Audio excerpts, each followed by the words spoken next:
Bueno, gracias Félix. ¿Cómo la están pasando? Chévere, ¿cierto? Bueno, hoy mandaron más preguntas. Entonces. A ver. Bueno, primero me preguntan por qué es tan difícil entregarle el control a Dios. Si nosotros queremos agradar al Señor, ¿por qué es tan difícil y por qué siempre estamos sacándolo de la silla y tomando nosotros las riendas? Bien, por una razón muy simple, porque recordáis que somos miserables en proceso de restauración, somos enfermos en proceso de recuperación y la cabra siempre tira al monte. No sé si ustedes tienen ese refrán aquí en Colombia, pero la idea es que no se escandalicen, pero a mí el pecado todavía me trae y me gusta, como a ustedes, porque si el pecado no fuera atractivo, no pecaríamos, seríamos todos santos y angélicos. Pero ¿qué es lo que nos dice el libro de Génesis? Que cuando Eva miró el árbol y el fruto del árbol lo vio atractivo y deseoso y codiciable para los ojos. El pecado nos atrae porque somos pecadores y el trabajo del Espíritu Santo en nuestras vidas es ayudarnos y restaurarnos. Algo que he aprendido de los alcohólicos es que los alcohólicos siempre se identifican como alcohólicos. Te podrán decir la cantidad de años, de días o de meses que llevan sin haber bebido, pero ellos saben que siempre están a un paso de volver a caer. Y tú y yo siempre estamos a un paso de volver a pecar. El apóstol Pablo lo dice con total claridad. ¿Tú te crees muy maduro? ¿Te crees que estás muy firme? Vigila, no caigas. Pero en esta tensión y en esta lucha es donde la gracia de Dios se manifiesta y donde Dios poco a poco nos va restaurando esas heridas y ese mal que el pecado ha generado en nuestras vidas. Entonces, si yo, por ejemplo, tengo como una decaída de fe o pierdo mi fe, pero yo estoy sirviendo en algún ministerio, en la iglesia, con los jóvenes, ¿lo que yo estoy haciendo pasa a ser religiosidad? ¿O qué se puede hacer para que no pierda el sentido de lo que yo estoy haciendo? Bueno, yo mañana voy a hablar, cuando hablemos de Santiago capítulo 5, y por eso, igual que esta mañana me hacían una pregunta en cuanto a la justicia social y a la lucha, yo mañana voy a hablar de cómo manejamos el pecado, más allá de la respiración espiritual que he estado compartiendo. Si me permites, yo voy a dejar esta pregunta en suspensión, no porque no quiera contestarla, sino porque mañana quiero plantear algo que si tenemos el valor y la osadía de ponerlo en práctica, creo que puede ser tremendamente bueno para estos casos que tú estás comentando. Bueno, entonces esa regresará. Mañana, al que sea, que la saque nuevamente. Perfecto. ¿A qué te refieres con que Dios tome el control de tu sexualidad? Cuando nos estabas enseñando la oración que haces a diario, nos preguntan cómo Dios puede tomar el control de nuestra sexualidad. Bueno, yo creo que hay una diferencia entre que el Señor sea tu Salvador y sea tu Señor. Y yo que soy muy pragmático, yo estoy seguro y pondría la mano en el fuego y no me quemaría que todos los que estáis aquí tenéis áreas de vuestras vidas en las que no permitís totalmente que Dios sea el que controle, dicte, modifique, cambie o influencie ese área de tu vida. Yo creo que el discipulado es el proceso en que más y más tú vas cediendo el control de tu vida, de tus actitudes, de tus motivaciones, de tus intenciones y vas permitiendo que sea el Señor el que realmente las controle y las vaya gobernando. Hay una diferencia entre que el Señor viva dentro de ti y Él sea quien controle y quien gobierne tu vida. Pablo habla de no contristar al Espíritu de Dios, ¿verdad? El Espíritu puede estar dentro de nosotros si no tenemos a Cristo, pero una de las cosas que yo he notado es que el Espíritu Santo nunca se impone. El Espíritu Santo siempre invita, el Espíritu Santo siempre está disponible, pero soy yo el que toma las decisiones. ¿Se acuerdan ustedes Gálatas Cuando Pablo dice, andad en el Espíritu y así no satisfaceréis los deseos de la carne. En la Biblia la palabra andar es un sinónimo de la vida cotidiana. Es decir, el Espíritu Santo está en ti, pero puede ser que el que esté gobernando la vida cotidiana, el día a día, las decisiones, el que decide los valores y las prioridades no sea el Espíritu de Dios, sino tú, tu propia carne, ¿verdad? Porque Pablo lo dice, si tú dejas que el Espíritu te controle, ¿cuál será el resultado? No satisfacerás los deseos de la carne, pero si no dejas que el Espíritu te controle, ¿qué harás? Satisfacerás los deseos de la carne. ¿Me puedo extender un poco más en esto? Sí, claro. ¿Sí? Efesios capítulo 5, versículo 18. Pablo dice, no os embriaguéis con vino, lo cual lleva a la perdición, sino sed llenos del Espíritu Santo. ¿Qué sucede cuando una persona está borracha?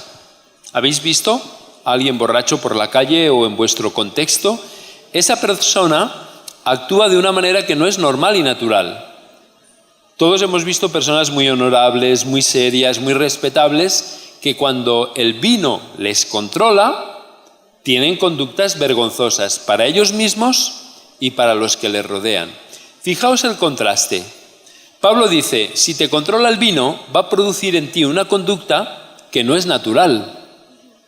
Si te controla el Espíritu Santo, va a producir en ti una conducta que no es la conducta tuya natural, sino que es, como muy bien dice él, el fruto del Espíritu: amor, gozo, paz, paciencia, benignidad, fidelidad, mansedumbre y templanza. Pero fíjense ustedes una cosa muy importante. Pablo dice, sed llenos del Espíritu Santo, permitan que el Espíritu Santo les controle y les gobierne, lo cual está diciendo que esto es algo que tú tienes la posibilidad de permitir o no permitir. A esto es a lo que me refiero cuando hablamos de permitir que Dios sea quien controle nuestras vidas. Y lo mismo pasa con nuestra sexualidad. ¿Quién controla nuestra sexualidad? ¿Nos dejamos llevar por los impulsos de los medios de comunicación o de manera consciente permitimos que Dios sea quien la controle? Ok, muchas gracias. Vaya sermón, ¿verdad? Me dan ganas de pasar la ofrenda después de este lindo sermón. Vamos a pasar un sombrerito recogiendo los diezmos y ofrendas. Bueno, otra pregunta que nos hacen es, si el pecado no es el problema, sino el problema es el pecado no confesado, entonces, ¿qué pasa con el pecado deliberado? Que yo podría decir, entonces yo peco porque después me voy a arrepentir y bueno, Señor me perdona y no pasa nada. ¿Cómo podemos evitar como caer en ese desequilibrio del pecado? Sí, esa es muy buena pregunta. Seguramente te la han enviado seguramente el que la ha hecho es alguien que peca deliberadamente, ¿verdad? Y quiere saber si la confesión le vale o no le vale, le funciona o no le funciona. Miren, hay creyentes y sobre todo líderes que dicen, no hemos de poner énfasis en el perdón de los pecados, porque si ponemos énfasis en el perdón de los pecados, entonces la gente va a pecar de una manera deliberada y va de alguna manera a menospreciar el perdón de Dios.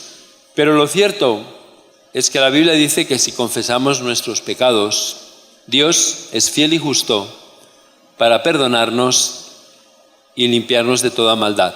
Si Dios le dice a Pedro que debe de perdonar a su hermano 70 veces 7, mi punto es si los estándares de Dios son más bajos. Me estoy sabiendo explicar, pero a la vez también quisiera decir que no hay auténtica confesión del pecado si no hay arrepentimiento. Y el arrepentimiento significa un cambio de actitud y un cambio de conducta hacia el pecado. Si en tu confesión no estás incluyendo ese cambio de actitud y ese cambio de conducta, entonces realmente no has confesado. Simplemente lo que has hecho has hecho teatro, ¿verdad? Pero a la vez, todos nosotros, y el que diga lo contrario miente, todos nosotros le hemos prometido al Señor, te prometo, Señor, que nunca más voy a volver a pecar, y a los 10 minutos hemos pecado. Pero nuestra intención real y genuina era no pecar. Pero hemos vuelto a pecar. Claro. Pero ¿qué dice la Escritura? 7 veces cae el justo y 7 se levanta. Para mí es una cuestión de la actitud. Si tú dices, bueno, voy a pecar porque como sé que Dios me va a perdonar, creo que no has entendido el perdón. Pero si tú honestamente no quieres pecar, pero sin embargo vuelves a pecar, sepas que si alguno peca, como dice 1 de Juan, abogado tenemos para con el Padre a Jesucristo el justo.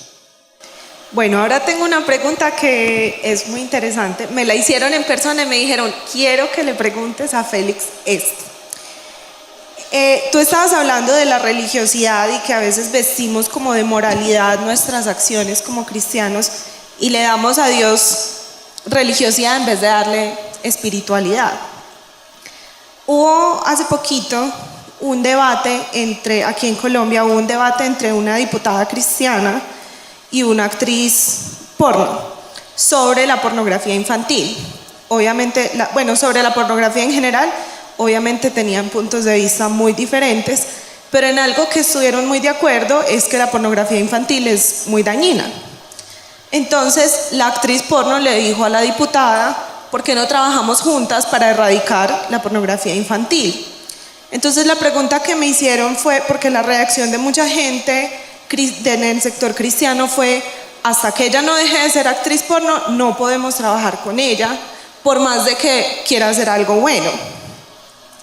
Entonces, nosotros sabemos que la Biblia dice que debemos cuidar nuestro testimonio, pero ¿hasta qué punto es moralidad decir yo con ella no porque es pecadora y porque vemos más grave, digamos, el pecado de, no sé, la pornografía? Si en la Biblia vemos el ejemplo de que Jesús, por ejemplo, cenaba con los publicanos, que eran los grandes pecadores de la época, y él no, digamos, su testimonio no se vio afectado por eso, pero empezó primero la transformación de su corazón antes de pedirles que cambiaran para él poder llegar a ellos. Entonces, ¿tú cómo ves esa situación? Oh, vaya, está complejo. Dice, preparen las piedras. Honestamente yo colaboraría con actriz porno. El pastor Félix va a trabajar con la actriz porno. ¿Por qué? Pero siempre en público y con testigos. Amplíanos un poquito. ¿Tú qué le dirías, por ejemplo, a los cristianos que dicen bien, no porque es actriz porno, no es cristiana? Yo respeto las personas que tengan una experiencia o que tengan una opinión diferente. Los respeto, ni los juzgo, ni los critico, ni los condeno. Pero honestamente creo que podemos caminar juntos determinados trechos con muchas personas que no son creyentes y que sin embargo buscan, aunque no tengan conciencia de ello, la voluntad de Dios. Así lo creo. Entonces puede haber un momento en que ya nos tengamos que diverger e incluso puede haber un momento en que tengamos que enfrentarnos. Pero hay trechos que creo que podemos caminar juntos, en beneficio y en bien de otras personas.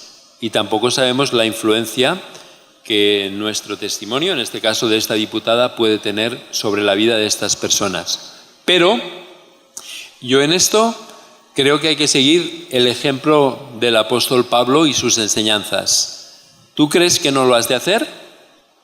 No lo hagas, pero no juzgues al que lo hace. ¿Crees que lo has de hacer? Hazlo, pero no juzgues al que no lo hace. Porque nadie te ha puesto por juez sobre tu hermano, y esto es profundamente bíblico. Tú nunca lo harías por conciencia, haces bien, pero respeta, ora y apoya a aquel que en conciencia y delante del Señor cree que puede y debe hacerlo. Félix, muchísimas gracias. Muchas gracias por compartir ese